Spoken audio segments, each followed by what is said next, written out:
Vous écoutez Radio Equinox, la chaîne du peuple. La chaîne du peuple. Bonjour, nous ne cesserons de le dire et l'ECAM doit jouer franc jeu. Les agents de l'ECAM doivent aussi jouer franc jeu.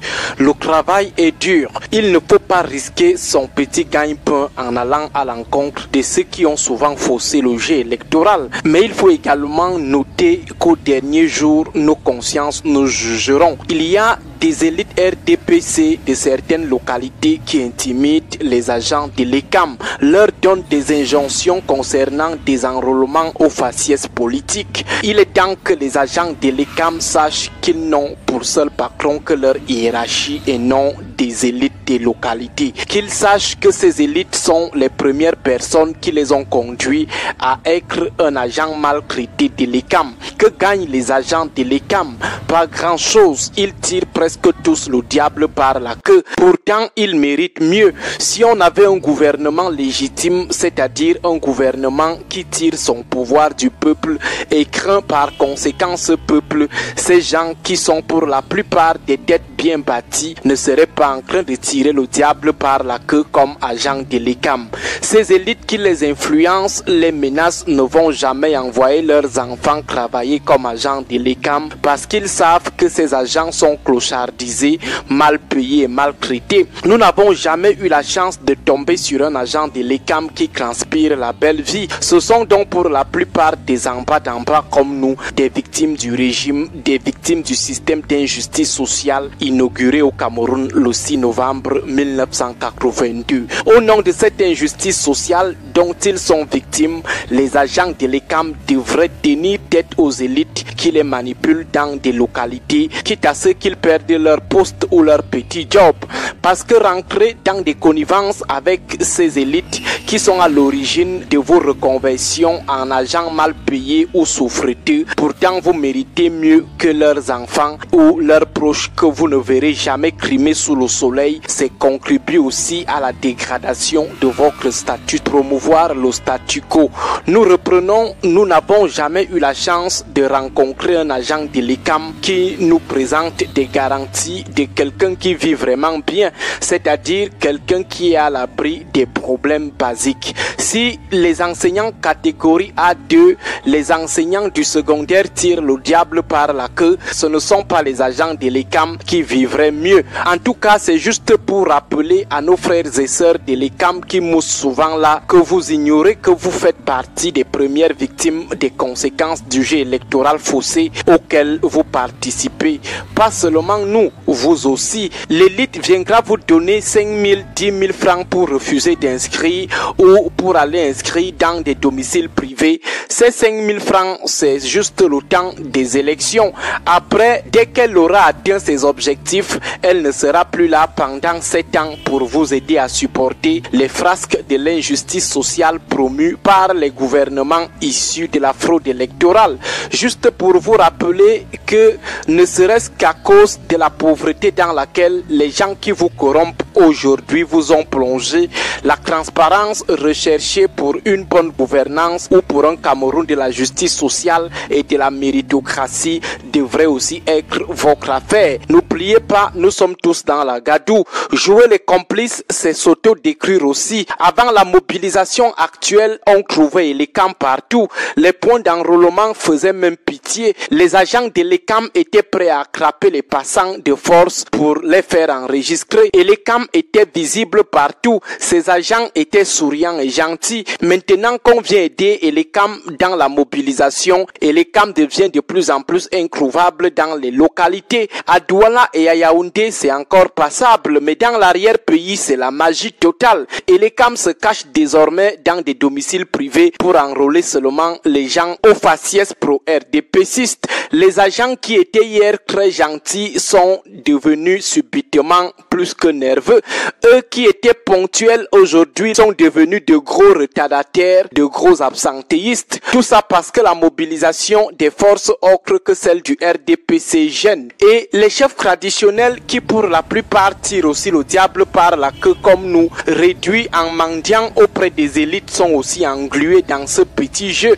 Ils convoquent l'ECAM dans leur chefferie et commencent à filtrer qui doit être enrôlé, qui ne doit pas être enrôlé.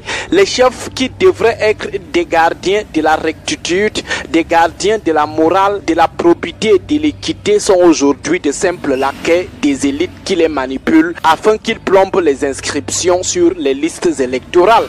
Mais pour combien même, beaucoup de chefs traditionnels devront vraiment être déchus après la chute de ce régime. Nous avons des retours, des plaintes venant de plusieurs localités où les chefs sont au cœur des inscriptions aux faciès politiques pro-RDPcistes. Des gardiens de la tradition bradent au nom des influences politiques de quelques mal intentionnés ce qui leur reste d'honorabilité. Pourtant, la plupart d'entre eux tirent aussi le diable par la queue comme nous, du fait de la malgouvernance de ceux qui les flattent avec quelques prébendes minables. Il faut que tous ces acteurs, agents de l'ECAM et chefs traditionnels, complices des élites qui veulent bâcler les inscriptions, sachent qu'ils sont au même titre que les gens du 6 novembre des entrepreneurs de la fraude électorale au Cameroun et de toutes ses conséquences, et que plus tard, ils seront aussi comptables de toutes les frasques électorales orchestrées par les gens du 6 novembre. De toute façon, continuons de nous inscrire malgré ces actes d'obstruction ou d'anti-jeu. Inscrivons-nous d'abord. Rien ne fonctionne.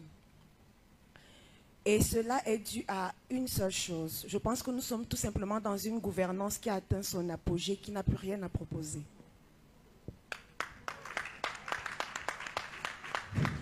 Dans la globalité, moi je vais prendre un cas. Quand j'étais enfant, il y a eu le problème de Zoazoa. Ça n'a pas fait plus d'un mois parce que l'État avait une volonté de mettre fin à cela. On ne peut pas me dire que l'État n'a pas trouvé un système pour mettre fin à la piraterie ou alors pour permettre à tous les artistes de mettre sur pied une fonction, une société d'art pour qui fonctionne et qui permette aux artistes de vivre. Les artistes sont assujettis et infantilisés exprès. C'est pour nous permettre d'être éternellement sous le joug commandé, demandé, et pour nous sentir, comment je dis, fragiles. Donc moi, je pense que dans notre cas, c'est d'abord que nous sommes dans un système qui n'a plus rien à proposer. Nous sommes dans une gouvernance où tout le monde en a marre, et c'est logique. À un certain âge, personne ne peut plus agir. Parce que quoi qu'on dise, nos forces nous lâchent à un moment donné. Moi, je vais prendre un cas. Excusez-moi de sauter du coq à l'âne. Hein. Depuis un moment donné, nous nous retrouvons dans un, j'ai envie de dire, dans un théâtre qui ne plaît à personne, qui n'honore pas le Cameroun. Moi, je vais parler par exemple de l'Africa Foot. Si on était dans un État gouverné, ça se serait arrêté. Il y aurait eu un chef de famille qui se serait levé, qui sifflerait la fin du match, de dire stop. Donc j'ai tout simplement envie de dire, chaque secteur souffre parce qu'à la tête de la famille, le père, il n'y a pas le père. Le jour où, à un moment donné, nous allons renouveler notre gouvernance, qu'il y aura quelque chose de frais, c'est normal, je vous dis quelque chose, nous avons tout simplement besoin de rafraîchir celui qui est à la tête du wagon. Tant qu'il ne sera pas rafraîchi, on va faire tous les discours du monde. Rien ne fonctionnera. Nous allons saluer chaque étape de ce qui a été implémenté par la gouvernance actuelle. Mais à un moment donné, lorsque ça ne va plus, il faut que nous sachions ensemble dire « over is over ». Donc, c'est la faute de nos gouvernances, mais davantage la faute de nous citoyens qui pratiquons plus. Qu'est-ce que j'ai envie de dire? Nous sommes dans une forme de... Ah non, ne suffit pas. Nous acceptons, nous sommes complices puisque nous sommes dans la distraction. On ne subit pas, nous sommes dans la distraction. Moi, je vais prendre le cas de ma sœur Charlotte. En 48 heures, la pression que vous avez mise à Charlotte allait aussi sous la page du père de la nation et mettez-lui la même pression. Mais mon Dieu, comme vous avez mis la pression, donc vous savez mettre la pression à quelqu'un. Hein? Mais je suis dépassée. Oui.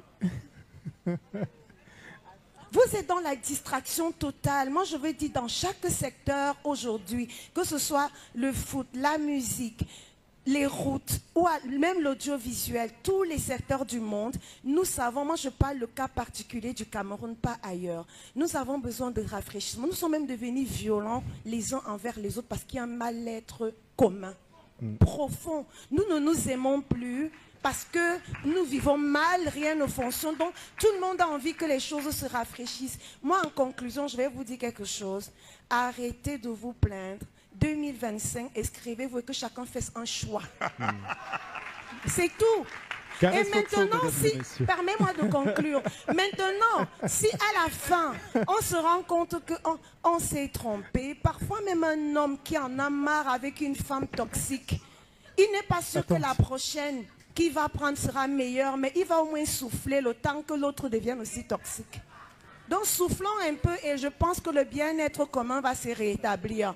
Arrêtons de chialer. Nous avons tous la possibilité de changer les choses selon comment nous voulons que ça fonctionne. Ouais. À chacun de jouer. Moi, j'en ai terminé. Voilà. Caresse Photo. 2025. Excusez-moi de me répéter. D'imposer vos voix et de dire que le système dans lequel je suis actuellement, ça ne m'arrange pas. Et désormais, avoir les yeux ouverts. Ne donnez plus votre quitus à quelqu'un sur lequel vous ne pouvez pas avoir contrôle. Sortez du mythisme, de la complicité, de tout ce qu'on est en train de vivre aujourd'hui. Nous avons le droit. Le peuple a le pouvoir. Le peuple a la possibilité de changer parce que c'est nous qui mettons qui nous voulons dans la gestion de nos choses et que désormais on soit une véritable république, que les choses fonctionnent comme ailleurs. On a la bouche. Je voyais quand ça, les histoires de Côte d'Ivoire, tous les Camerounais. Moi, je te dis que Gbagbo, non, WhatsApp, nos choses même, on a la bouche cousue. Au Gabon, l'autre jour, oh, vive le Gabon. Au Sénégal, moi, je vous dis que moi, je m'en vais même installer au Sénégal. Mais nous, quand ce sont nos choses, on pose la main sur la joue. Bande, excusez-moi de vous dire cela, de lâche. Merci. C'est dit, Caresse Photo. Alors,